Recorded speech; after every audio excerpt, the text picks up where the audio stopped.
Trump के गुस्से के बावजूद यूरोप में चीन के राजनयिक और व्यापारिक फायदे जारी। अमेरिकी राष्ट्रपति के टैरिफ युद्ध से ज्यादा फायदा उठा रहे हैं शी। लेखक नित्य चक्रवर्ती। चीन के राष्ट्रपति शी जिनपिंग और ब्रिटिश प्रधानमंत्री कीर स्टारमर के बीच गुरुवार 29 जनवरी को बीजिंग में हुई मीटिंग खास मायने रखती है, ऐसे समय में जब ब्रिटेन ग्रीनलैंड की संप्रभुता को लेकर अपने ट्रांसअटलांटिक सहयोगी अमेरिका से लड़ रहा है और राष्ट्रपति ट्रंप ने आर्कटिक में चीन और रूस से सुरक्षा के खतरे को अमेरिका द्वारा द्वीप पर कब्जा करने के कदम का मुख्य कारण बताया है। ब्रिटिश प्रधानमंत्री ने अपनी बीजिंग बैठक में सुरक्षा के मुद्दे को हाशिए में रखा और आर्थिक सहभागिता और साझे हित के दूसरे मुद्दों पर ज्यादा ध्यान दिया। उनके साथ 60 सदस्यों का एक उच्च शक्ति वाले व्यावसायिक प्रतिनिधिमंडल भी था, जिन्हें चीन में निवेश करने के मौकों का ज्यादा से ज्यादा फायदा उठाने की सलाह दी गई थी। चीनी अधिकारियों ने 4 दिन के इस दौरे को चीन ब्रिटेन द्विपक्षीय रिश्तों में एक अहम पल बताया। चीन के राष्ट्रपति शी जिनपिंग के लिए इस दौरे की अपनी अहमियत थी, क्योंकि पश्चिमी मीडिया इस साल अक्टूबर से पिछले 4 महीनों में चीन के ज्यादातर उच्च मिलिट्री नेतृत्व, जिसमें नंबर 2 भी शामिल हैं, को हटाने की कहानियों से भरा पड़ा है। यह चीनी कम्युनिस्ट पार्टी के नेतृत्व में राजनीतिक नतीजों वाला एक बड़ा घटनाक्रम था। सवाल थे कि क्या शी का पूरा नियंत्रण था।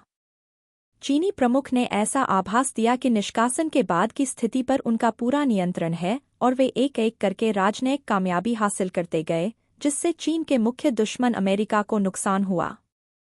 चीनी विदेश नीति विश्लेषक तो शी स्टारमर शिखर सम्मेलन के नतीजे को नाटो सदस्यों सहित यूरोपियन देशों की विदेश नीति सोच में बड़े बदलावों का इशारा मानते हैं।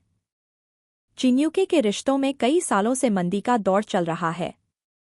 10 डाउनिंग स्ट्रीट की हॉट एंड कोल्ड चीन नीति एक बड़ा कारक रही है, फिर भी यह साफ तौर पर ब्रिटेन को वे फायदे देने में विफल रही है जिनकी उसने कल्पना की थी।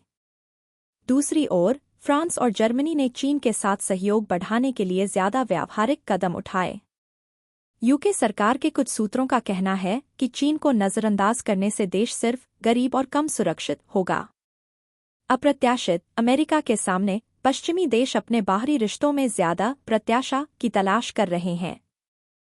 इस पृष्ठभूमि में स्टारमर की बातों को पश्चिमी नेताओं के हाल के बयानों के साथ तालमेल बिठाने के तौर पर देखा जा सकता है, या दूसरे शब्दों में यह इस बात का संकेत है कि ब्रिटेन आखिरकार अपने फायदों को ध्यान में रखते हुए अपनी स्थिति पर आ गया है, बिना अमेरिका की प्रतिक्रिया की परवाह किए।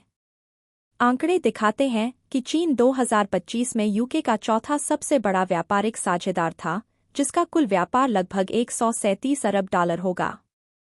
1.4 अरब से ज्यादा लोगों के बड़े उपभोक्ता आधार के साथ चीन एक जरूरी बाजार है जिसमें ब्रिटिश कंपनियां विस्तार करने के लिए उत्सुक हैं।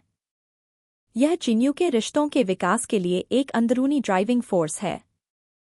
दीर्घावधि नजरिए से ऐसे समय में जब अंतर्राष्ट्रीय व्यवस्था गंभीर चुनौतियों का सामना कर रही है, चीन और यूके संयुक्त राष्ट्र सुरक्षा परिषद के स्थायी सदस्य और बड़ी वैश्विक अर्थव्यवस्था के तौर पर बड़े मुद्दों पर साझे फायदे और जरूरी जिम्मेदारियां साझा करते हैं, जैसे कि युद्ध के बाद के अंतर्राष्ट्रीय व्यवस्था और बहुपक्षीय वाणिज्यिक प्रणाली।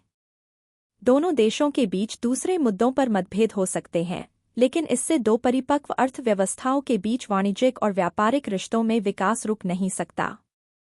डोनाल्ड ट्रंप के इस ट्रेड वॉर के समय में चीन का दौरा करने वाले यूरोपियन और G7 देशों में स्टारमर सबसे नए हैं। पिछले 2 महीनों में फ्रांस के राष्ट्रपति इमैनुएल मैक्रों, कनाडा के प्रधानमंत्री मार्क कार्नी और फिनलैंड के प्रधानमंत्री पेटेरी ओरपो एक के बाद एक चीन का दौरा कर चुके हैं, और जर्मन चांसलर फ्रेडरिक मर्ज ने भी दौरे की इच्छा जताई है। ये सभी दौरे चीन के राष्ट्रपति प्रेसिडेंट शी के बहुपक्षीय वैश्विक वाणिज्यिक व्यवस्था के आह्वान के संदर्भ में हो रहे हैं, न कि डोनाल्ड ट्रंप के उग्र एकतरफा रवैये के खिलाफ।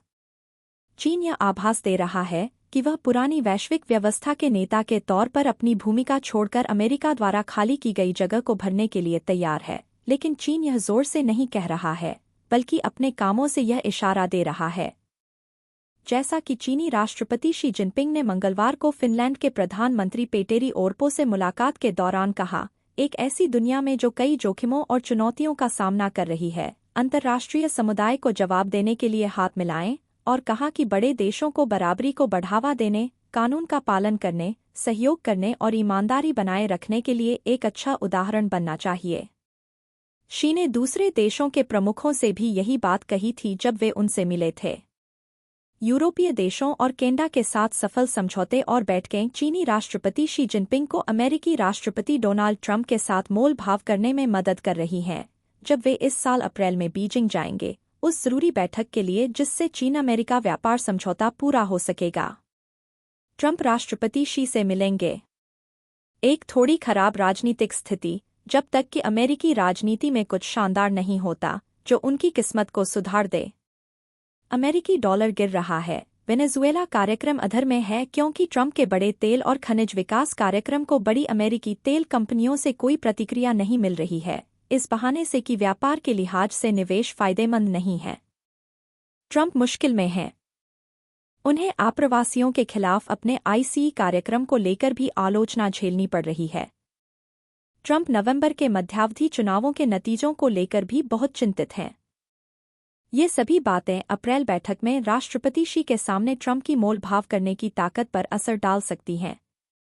हालिया मिलिट्री सफाई पर विवाद के बावजूद शी को 2025 में चीनी अर्थव्यवस्था के स्थिर विकास और 2026 में इसकी अनुमानित विकास से फायदा हो रहा है। एआई क्षेत्र में जबरदस्त विकास हुआ है और चीनी विश्वविद्यालयों में अनुसंधान और विकास गतिविधियां भी बढ़ी हैं। अगर अमेरिकी हाईटेक कंपनियों द्वारा कमाई के बारे में पक्का जाने बिना एआई में बहुत ज्यादा निवेश के कारण अमेरिकी स्टॉक मार्केट में एआई क्षेत्र में कोई गिरावट आती है, तो अमेरिकी अर्थव्यवस्था प्रभावित होगी, जबकि चीनी अर्थव्यवस्था उतनी नहीं, जहां एआई बहुत कम निवेश पर आधारित है। ये ट्रंप के लिए चिंता की बातें हैं। अप्रैल में ट्रंप शी शिखर वार्ता इसी माहौल में होगी।